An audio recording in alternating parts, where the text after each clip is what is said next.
my channel. Today's video is something a little bit different. I have never done a book review on my channel, but today I'm going to be reviewing Sunrise on the Reaping, which is the newest book in the Hunger Games series. Obviously, I had to get dressed for the occasion, so I do have my favorite Hunger Games shirt on. I own actually more Hunger Games shirts than y'all would believe, but I had to wear my favorite one. I also have my Mockingjay earrings on. I don't know if you can see those. And coincidentally, this was not for the video, but my nails are kind of matching the book right now, which was unintentionally very great. So I'm in a different filming location today. I wanted to try something new, so hopefully you guys like this location. There's a lot of windows around me, so I wanted to see how the lighting would be. Unfortunately, I didn't realize it was meant to rain today, so hopefully we don't hear any like thunder during the video, and also we can't really tell the accurate lighting since it is quite cloudy, but we're trying something new anyway. So I'm very excited. I've been wanting to make this video for a few days now. I finished this book last Thursday, so today, as of the day I'm filming this, is Wednesday. I finished this book last Thursday, so 2 days after it came out. It came out last Tuesday, but for context, on Sunday, right before this book came out, I went, Cinemark, my local theater, was having a 9.5-hour Hunger Games marathon of the movies, obviously, and I went to go see all 4 of the original movies. So they didn't show Ballad of Songbirds and Snakes, but they did show the 4 original movies, and I went to go see them. And then Tuesday, the book came out. Obviously, as soon as Barnes & Noble opened, I had pre-ordered, and I went to go get my book. They were also super cool. They were giving away, like, this, it wasn't a pin, but it was a button, so not quite like a Mockingjay pin, but it was just like a purple button, and then it had the book logo there. And then they also were giving away mini posters, which I have a little Hunger Games section on my shelves of different items, and so I put that mini poster there, and it's perfect. But anyway, that's just some context. Also, this past Sunday, so 1 week after I saw the marathon and a few days after the book came out, was the 13-year anniversary of the first Hunger Games movie. So I'm always in a Hunger Games mood. If y'all don't already know, I have been the biggest Hunger Games fan since pretty much forever, all throughout like high school, I think even 8th grade. I have always been a huge Hunger Games fan. Believe it or not, the marathon I went to go see was not the first ever Hunger Games movie marathon I've been to. I would go see like the double features. They would do double features every time a new movie would come out, and I would go see each one of them. That's why I have this shirt and all my other Hunger Games ones, as well as like my Mockingjay earrings. I would go to each movie like the very first showing, and usually they would do like a double feature. I was Katniss for Halloween one year. I have done several Hunger Games related videos on this channel. I haven't done a book review, but actually my most viewed video on this channel is a review of the 10th anniversary box set of the book that I did a few years ago. So that's where we're at. But I'm excited. Let's talk about this book. I have so much I could say, so just for context, one, I did not plan out exactly what I'm going to say, so I'm just going to be yapping, and yeah, that's what's going to happen. But I'm going to just talk about what I find important and what I can remember off the top of my head, and I would love in the comments if you all would give me your opinions and your thoughts and spark more debate. That would be really fun. So without further ado, let's get into it. My review of Sunrise on the Reaping by Suzanne Collin. Now, first of all, what you all need to know, if you haven't already read this book, first of all, spoilers ahead. So if you haven't read the book, go read it and then come back and listen to this later. If you just don't want spoilers, haven't read it, pause, come back later. Okay, that's your spoiler warning. I've given you plenty of time to not listen to this review right now. Okay, so technically it is the 5th book in the Hunger Games series. However, if you want to read in chronological order, this would be the 2nd book. So you would read Ballad of Songbirds and Snakes, followed by this one, and then the original trilogy. And that is the chronological order. However, I'm pretty satisfied with release order. Obviously, when I read the original trilogy, I never could have predicted that there would be a prequel and then a follow-up to that prequel that comes sort of in between. So I think it's up to you and your preference and how you'd like to read it. I actually am going to do a reread of the entire series. So next week I'm going to have a lot of time to be reading, and I am going to do a reread of Hunger Games all the way through. But I decided I'm going to do it in release order again rather than chronological order, just because I prefer it that way for whatever reason. But anyway, let's talk about it. So the plot. This is Haymitch's story. Haymitch is obviously a character from the original trilogy. We know he is one of the 4 District 12 victors from the Hunger Games. And we've heard this is actually the first time we sort of know about the main character before getting into their book. So with Katniss, obviously it was the first trilogy. It was the first time we're being introduced to not only that character, but the world. So with Katniss and Peeta, we don't know anything beyond what we're reading in their book. With Lucy Gray Baird in The Ballad of Songbirds and Snakes, again, we don't know about her.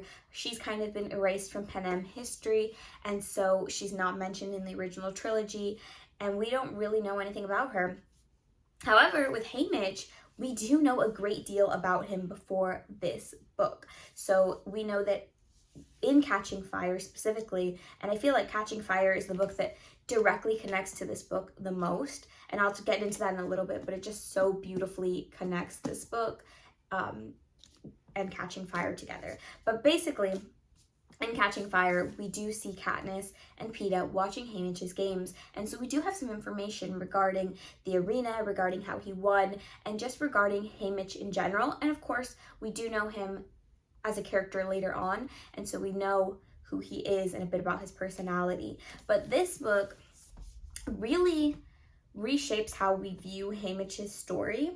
So essentially, one of the brilliant things, I think Suzanne Collins is one of the most brilliant authors of our generation, and I think the Hunger Games series is the modern day 1984 by George Orwell. Now, you are welcome to debate that, but I think she is one of the greatest, and I would say probably the greatest modern dystopian writer, just because the way her mind works. And this book specifically, I would say each of the books focuses on a different theme, and I think this one specifically focuses on propaganda and the way that propaganda can shape how people view what's happening in the world.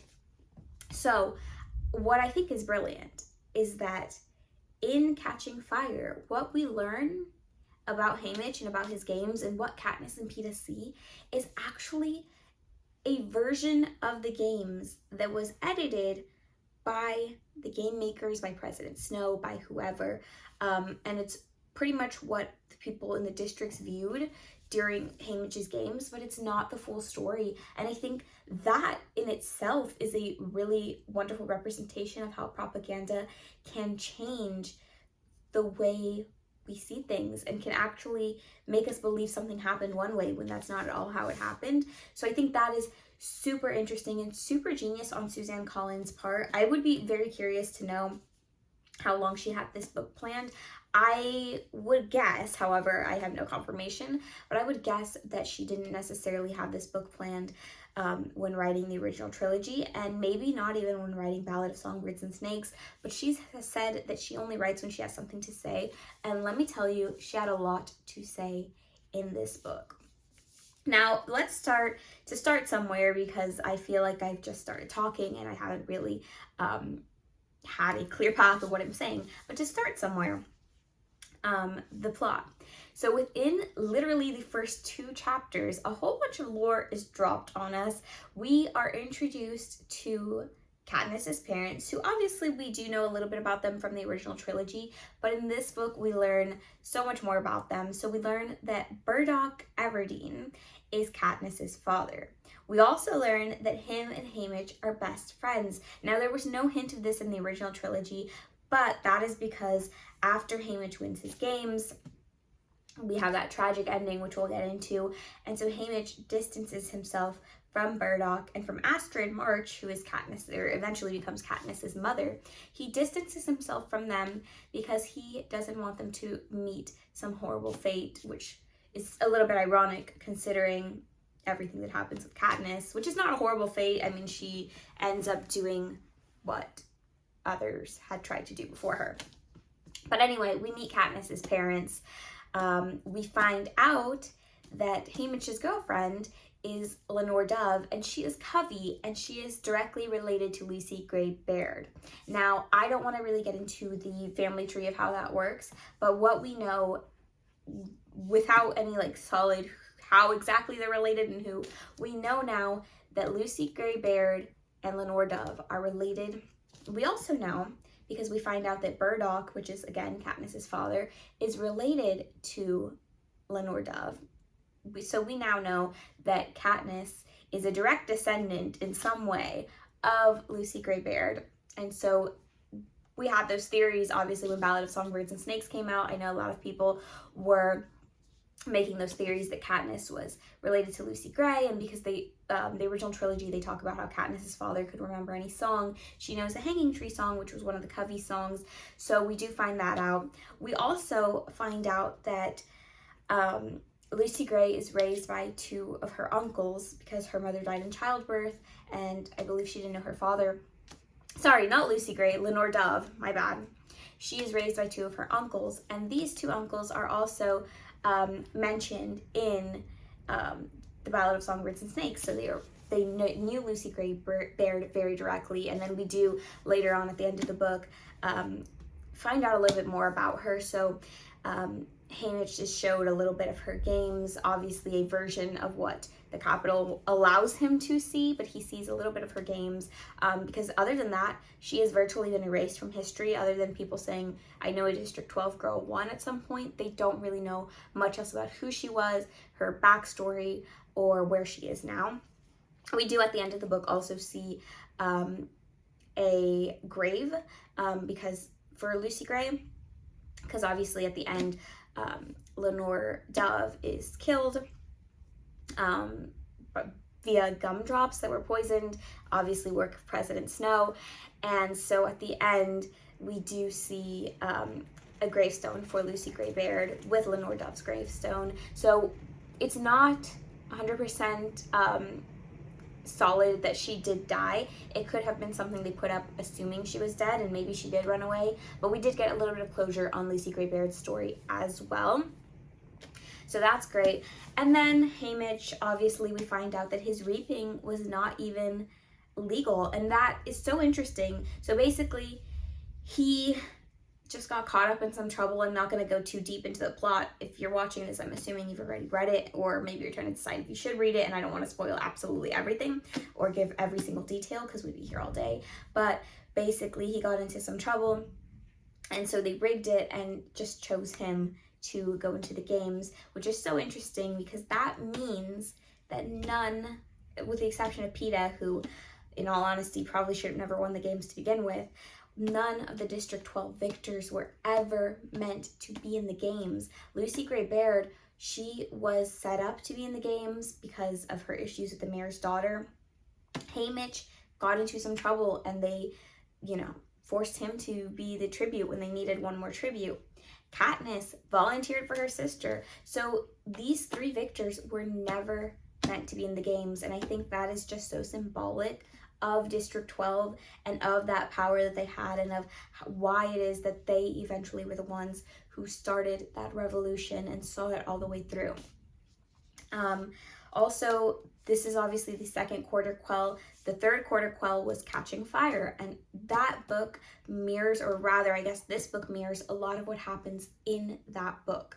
So for this quarter quell, it is not the same as the third one. The third one, they chose all existing victors. This book, however, they chose all, actually double the amount of victors. So instead of 24 victors, or I'm sorry, tributes, not victors, but 24 tributes, we had 48 tributes, which means honestly, Haymitch had one of the most difficult games in all of the 75 Hunger Games, which I think is so interesting. And we meet the other tributes from District 12. We have Maisley, who she eventually, and if you've only seen the movies, this won't make sense because it was changed in the movies, and I'm really curious to see with the new movie how they sort of fix this, but Madge is an old woman who actually gives Katniss the Mockingjay pin in the first Hunger Games. And Madge, her aunt is Maisley. And so that Mockingjay pin actually it belonged to somebody who was in the games with Haymitch, who he actually ends up growing very close to. And one thing we learn about Haymitch is that he has these emotional connections to so many different people. He ends up having this very emotional connection to Maisley, and they become sort of like siblings, in fact, to the point where he even calls her sister throughout the book. We also have Luella. Luella is one of the other District 12 tributes, and she is really somebody that Haymitch is already close to going into the games. They had decided they would be allies, and he really only wanted her as an ally in the beginning. There's unfortunately an accident that happens, and she ends up dying before the games even start. But of course, the Capitol wants to control the narrative and control what people are seeing, and they think it would make them look weak. So instead, they find a girl that loosely looks like Luella and brainwash her and who knows what else, and they send her in to pretend to be Luella. Of course, for Haymitch and the other District 12 tributes, it's difficult for them to call her Luella, so they nickname her Lulu. And Haymitch ends up feeling sad and just feeling empathy for Lulu, because he knows that just like him and just like the other tributes, she doesn't want to be there. She doesn't deserve to be there. And so those are pretty much two of the important tributes. We also have Ampert, who we learn is related to Beetee from Catching Fire, which is so interesting. And we kind of find out why each of the members of Katniss's alliance and each of the members from the 75th Games who end up going on to be part of the revolution and are there in the first place. And so Beetee always was a rebel in a way, and I think a lot of the victors probably were, and that's essentially why the 75th Games and the third quarter quell ended up happening the way that they did, is because so many of the victors ended up being rebels. And we find out that Beetee was trying to take down the Capitol's communication system, but because he is so smart, he cannot be disposable to the Capitol, so instead they decide to punish him by sending his son Ampert into the Hunger Games. And together with Ampert and Beetee and Haymitch, they come up with a plan to destroy the arena. Now that plan doesn't actually end up being successful. To some extent it is, but it doesn't end up being as successful as they had hoped. However, I love that in the 75th Games, we do see that plan become successful, and it's something Haymitch and Beetee and Mags and Wyrus, who by the way are Haymitch's mentors in this game and who end up helping him a lot, we see all of them finally, well, I guess not Mags, but we see Beetee's plan and Haymitch's plan finally happen, and Katniss helps with that, whether she knows it or not, which I think is so brilliant. Like I said, just the way in which it almost, to me, the way I see it, is this book, and I've seen a whole lot of comparisons about the spark and the flame and blah, blah, blah, but this book, Haymitch, and this, so what you see here, this is a, oh goodness, what did he call it? Anyway, I forgot the exact name of this item, but this is Haymitch's token that he takes into the game, and essentially what it does is it creates sparks so you can start a fire. Now obviously he was not technically allowed to have it with him, but he hoped they wouldn't notice, and they didn't, and so he took it into the games. So many people call Haymitch the spark and Katniss the fire that started the revolution. I love that comparison. And this 50th Hunger Games, this second quarter quell was the spark, and the third quarter quell, the 75th Games, were the fire, and it was the revolution, and it was everything that these characters, that Haymitch, that Beetee, that Wyrus, that Mags, all started. We see it come to fruition in Catching Fire, which I think is so brilliant. I will say, I'm kind of all over the place, so I will say just without talking too much in depth about the plot, because you can go read it if you want to know what happens. I will say this book is just so brilliant on so many levels, so relevant to today's world as well, if you really stop and evaluate it. And it's talking about propaganda, and it's talking about basically how, and I love, let me actually read this quote that is in the beginning of the book. It's a George Orwell quote right when you open up the book, which, you know, when Suzanne Collin starts with George Orwell quotes, it's going to be a good book. And it says, "All propaganda is lies, even when no one is telling the truth. I don't think this matters so long as no one knows what one is doing and why." And there's some other great quotes in here, but I think that one is great. And I think just this book is, I will say, this book is, I would say, maybe the most violent in the series.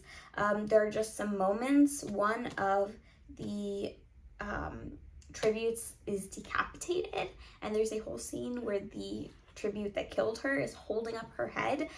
And then there's also the scene when Ampert dies, and it's squirrels, hybrid mutt squirrels from the Capitol, that eat him alive, and then his bones are just there. So I don't know how they're going to adapt this onto the screen. I'm so excited to see it. It comes out November 2026. I will be obviously there opening night to see the movie, but I'm so curious to see. I would love it if this was a rated R film. I think that it's just time to take that step and to show everything the way Suzanne Collins intended for it to be shown. But with that being said, this book is just so genius on so many levels. Just as always, like, The Hunger Games has always been sort of a political book, and not everyone sees it that way or even realizes it, but it is, at its core, it is a political book. And this book really just put that into new perspective and into a new light, and even made us question some of the things that we know from the original trilogy.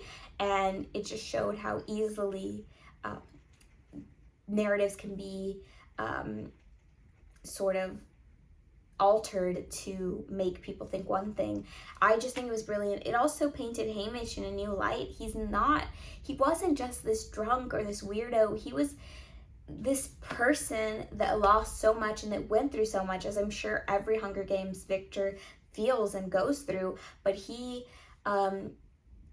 one thing really interesting, and so I got the Barnes & Noble exclusive edition, and so there's this interview with Suzanne Collins in the back of the book, and I really found it interesting. And I know there's like a Target exclusive and other versions of the book. I don't know about those. I don't have any specific preference to this one. Barnes & Noble is super close to my house, so it was more convenient for me. But I love the interview at the end. And one of the things that they mention is that while Katniss had experienced loss already, she had lost her father. She had experienced extreme poverty and starvation, and kind of her mom going crazy and all of these things. And while she did have her sister who she wanted to protect, other than that, she didn't have much else. With Lucy Gray, she had the Covey, and yes, they were her family, but she didn't really have any family. She didn't really have anything, holding her down. Whereas with Hamish, he had so much to lose. He had a mother and a brother that he was very close to. Yes, he had lost his father, but it wasn't in some tragic way. He had his girlfriend, Lenore Dove. He had his best friend, Burdock, who Katniss's father. He had, other friends and other people. He was well off enough. They weren't, by far, they were not the richest in District 12, but they were also not the poorest. They were not living life the way that Katniss or even Lucy Gray Baird did. He had a job. He had just a lot to lose, and he lost it all in this book. And so we see that is why he is the way that he was. And also because he had to kind of put on this persona and this front to avoid anybody else in his life getting killed or just, tortured because of him, in the way that he lost his mother, he lost his brother, he lost Lenore Dove. And so we find out so much more about him. And I think this book, while I've always been a Hamish fan, this book really humanized him and did a beautiful job of explaining why he is the way that he is. And then we get to that epilogue. I was not expecting that, but we do get a little moment of him kind of talking about how he watched Katniss grow up. Obviously, being his best friend's daughter, he had to push his best friend away because he didn't want him to be killed. And so he would watch her from far in the Hob, and he would see her grow up, and he even recounts seeing her with 2 braids, which we know that there's this moment in the original Hunger Games book where Peeta's talking about the first time he saw Katniss and how her hair was in 2 braids instead of 1. And so Haymitch kind of talks about how he saw her like this, and then talking about when she got, chosen to go into the games, and just the way that he saw Luella, not Lulu, but Luella in her, and he would call Luella his sweetheart, even though it wasn't a romantic nickname or even a sarcastic one like we thought it was with Katniss. It was actually just because he couldn't help it, and Katniss reminded him of her. And then we see, just that little moment.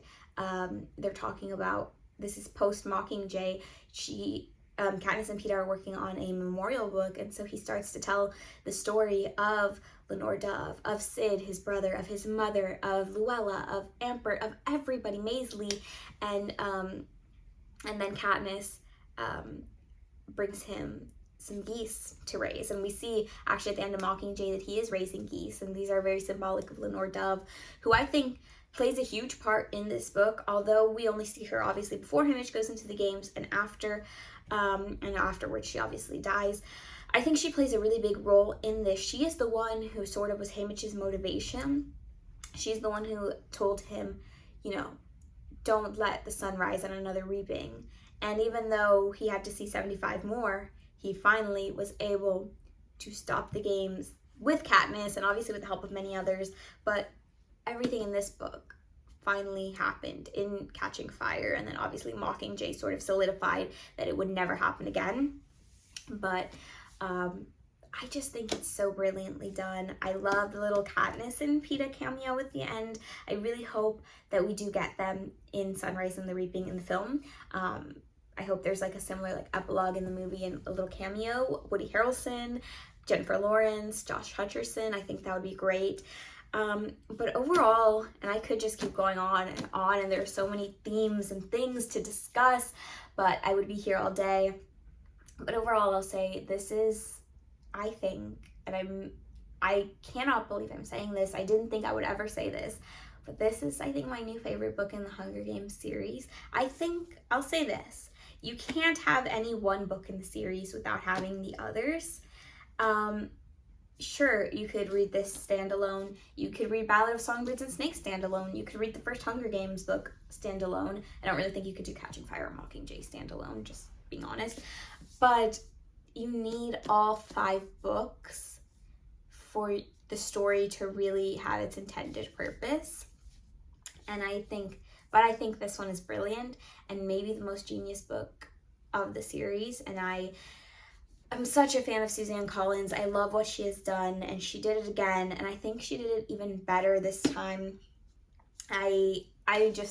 I'm such a fan of this book, and I think it was so well done, and I will not stop recommending it to anyone who is interested in reading it. It's just so beautifully done. I think that's the only genius, beautifully done, and it's a bridge. It truly is a bridge. It is the bridge from Ballad of Songbirds and Snakes to really all the way through the whole series to Mockingjay, but specifically at least to Catching Fire. This book connects that book and connects the trilogy, and it is so well done. So I never in a million years expected this would be my favorite in the series, especially I'm all for a female protagonist, and so I really thought, Katniss or Lucy Gray would be my reason, or one of my reasons that this would not be my favorite in the series. But it was just so well done, and there are so many incredible characters, and so many characters that we already know and love as well. And it's just a beautiful connection and a full circle, and it just makes so much of the original trilogy make sense even more now. And even Ballad of Songbirds and Snakes, it connects everything so wonderfully. So I adore this book. I wanted to talk about a few other things regarding the book, not the book itself, but just the Hunger Games, before I finish though. So a lot of people there's this debate. Do we think Suzanne Collins will do more books? Do we think she should make more books? I will say this. I think that if this is the last book in the Hunger Games series, while I will be a little bit sad, I think it was done in such a beautiful way that I will be completely satisfied that this is the last we see of the Hunger Games. I think it's such a good job of, like I said, putting everything together. And really, Suzanne Collin says she writes when she has something to say, and what she said in this book, I think, is, like I said, so relevant, those themes, to today's modern world. And so I think it could be a beautiful last book. I selfishly would love to see more books. I don't want to, I've seen people say it's very capital to want more books and more movies and give us more. That's not why I want more books. I just think that there are more stories that could be told. I'm not one of those people necessarily. I think I might have at some point been this person, but I'm not that person anymore. Sorry, I just kicked my tripod twice if you saw the camera shake. Oops. Anyway, I'm not that person that wants to see like Hunger Games number 1 through 73. I mean, I know we've already seen 10 and 50, but I'm not the person who wants to see every single Hunger Games. I just don't think that would make much sense. However, I do think now that we know why Haymitch, why Beetee, why Wyrus, why Mags were all involved in the revolution and wanting to be part of that in Catching Fire, I would now love to have one more book at least, which I think is very possible. The original was a trilogy. Suzanne Collins works in threes. Like, this book is in 3 parts, as are all of her books, just because I believe she started as a playwright. So I just think it would make sense for one more. I think she would do that. I would like to see a few things. I would like to see either a book that is about Joanna or about Finnick, which I know would, especially about Finnick, would just have much heavier themes. But I would love to see it. And I think that would kind of connect why Finnick, why Joanna, why Annie, why they were all part of that revolution and why they wanted to be part of it. I think I would also really like to see a book pre-Ballad of Songbirds and Snakes that would maybe talk about the dark days and the war and how we got to this point of what we see in Ballad of Songbirds and Snakes and then ever after. I think that would be great. And I think also I would love to see the first quarter quell. I think that might also be interesting. We have the second and the third. Why not the first? What I will say, though, is that the one reason I think Suzanne Collins might not do another book, at least not another Hunger Games book, is because all of her books so far have focused on District 12, but we no longer have any more District 12 victors. So I don't know if she would write a book about a character that's not District 12. I think it would be great. I would love to see it. I can't really predict anything. I don't even know if Suzanne Collins herself knows whether or not there will be another book. I think it would be great. I would love it, but I guess only time will tell. As for the movie, so this movie, like I said, does come out next year, November 2026. I believe, if I'm not mistaken, it actually comes out exactly 1 year after Wicked Part 2 comes out in theaters. So, you know, I love a good November movie release. But yes, it's being adapted into a movie. It is still Lionsgate. It is still Francis Lawrence who is directing. So Francis Lawrence has directed the previous, 4 movies. He did not direct the first Hunger Games movie. That was actually Gary Ross, but he has directed every movie since. And so he is still directing. There hasn't been, as of now, any news regarding casting or anything like that. I do hope that for young President Snow and for young Plutarch, which, oh my god, I didn't even talk about Plutarch. That's another book I would love, or Effie, what? Okay, see, this is what I said when my thoughts were all over the place. Really quick, before I get into the movie again, we do get some backstory for Plutarch and for Effie as well. We see Effie in this book. Effie is one of the few characters that shows Haymitch humanity and that sort of doesn't view him as dangerous or just District 12 when he gets out of the games, but sees him as a human. And even though she's capital, so she's been conditioned to view not only the tributes, but especially District 12 in a certain way, she shows humanity. And I think that is probably one of the biggest shockers I see within this book. I didn't expect to see Effie at all, and I definitely didn't expect that she would be, I mean, granted, in the original trilogy, we do see her kind of, while she's misguided and while she doesn't quite know the full situation, I would say. She does show some humanity to Katniss and Peeta, and in this book, she really shows humanity to Haymitch. And then Plutarch, he is not a game maker yet in this book. He is more of like a producer of the video aspect of the games, and he shows humanity several times to Haymitch in this book. He doesn't exactly show it in the same way that Effie does. Effie just shows humanity just because I think to some extent, even though she doesn't really get it, she kind of gets it. Whereas Plutarch, he is just a rebel. I think that's another book I would love to see, is a Plutarch book, and kind of find out why he is defiant to the Capitol and why he is a rebel. But he more so just wants to sort of, as he eventually becomes part of that revolution, he wants to be part of it. And so I don't know what his reasons are exactly, but that is one of the reasons why he sort of like, he gives Haymitch a moment to call Lenore Dove. And that's a big risk for Plutarch and for Haymitch and Lenore Dove, but he does it because he sort of wants to gain his trust. And yeah, I think just that's so interesting. Again, we are connecting all of these characters and explaining why they wanted to be part of the revolution. Also, one more book I would love to see is maybe a book about Cinna. That could also let us know what's happening with Tigris. I thought we would get some information about Tigris in this book. We didn't. So I think like maybe a book like Tigris, Cinna, maybe Effie's in there, even Plutarch. Like, why are these capital people, because they have everything and because their life is good, and even though they are controlled, they don't exactly realize it. I would just love to know why these capital people were interested in being part of the revolution to begin with. So those would be great books, but back to the movie, because like I said, I am all over the place. As for the movie, I really do hope that we see young President Snow and young Plutarch played by the actors' respective sons. Obviously, both of the actors haven't passed, but their sons are both actors, and I think that would be great casting. I've seen that all over the place. Other than that, I don't have really any strong casting opinions. I think it would be kind of cool if Haymitch was played by a newcomer in the same way that we saw Tom Blythe playing President Snow, who was sort of a newcomer at the time. I just think that would be a really great opportunity for a young actor, and also just so interesting.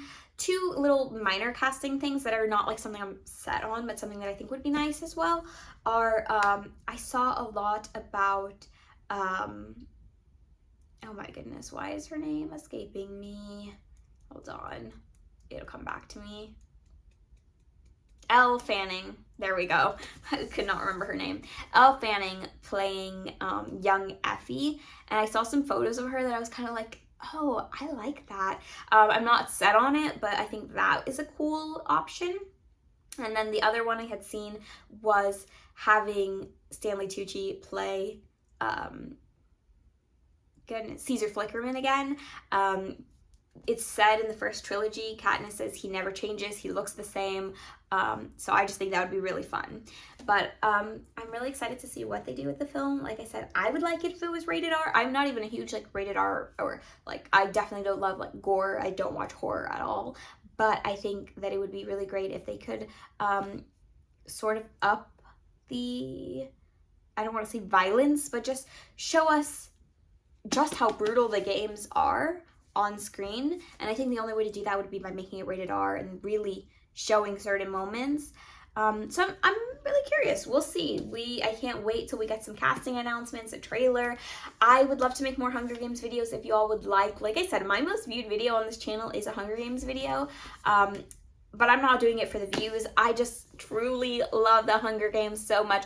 I have a million other things I could have said about this book, about the original trilogy, about Ballad of Songbirds and Snakes, about how they connect. But considering this is probably gonna be like a 45-minute video, I will leave it at this. Please, if you haven't already read this book, I mean, I've already spoiled so much for you because you didn't listen to my spoiler warning, but go read it. It is so good. And if you haven't read the Hunger Games ever, please go read them. You will not regret it. But this series, this book in particular, mean so much to me. And I am just so grateful that Suzanne Collins has the brain that she does and has that ability to write these wonderful things that she does, marvelous things that she does, and that she has given the world more Hunger Games. So that's my review of Sunrise on the Reaping. I hope you enjoyed. I know it was a little all over the place. This is the first time I do a book review for this channel. I also finished this book, like 5 days ago now, or almost a week ago now. So it's given me time to like sit in my thoughts, and I've forgotten a few things, but also it's made me like remember like a whole bunch of other things, and so my thoughts are just all over the place. But I just wanted to wait until I felt like enough people had read it to not be like completely spoiling it for everyone. So yeah, that's my review. I hope you enjoyed it. If you want more Hunger Games videos, let me know. I would love to make more Hunger Games videos, and I have probably 100, if not more, concepts for Hunger Games videos that I could do. Oh yeah, I'm just really happy with this book. Really glad I got to review it. Highly recommend it. Not much else to say except thank you for watching, and make sure you give this video a big thumbs up. Comment down below anything you want about the Hunger Games. Comment down below what you thought about this book. Maybe we can spark some more debate in the comments. Or comment down below ideas for Hunger Games videos that you'd like to see. Whatever you'd like related to the Hunger Games, make sure you leave a comment in the comments down below. And make sure you subscribe to my channel and hit the notification bell so you'll be notified every time I post a video. Thank you so much for watching.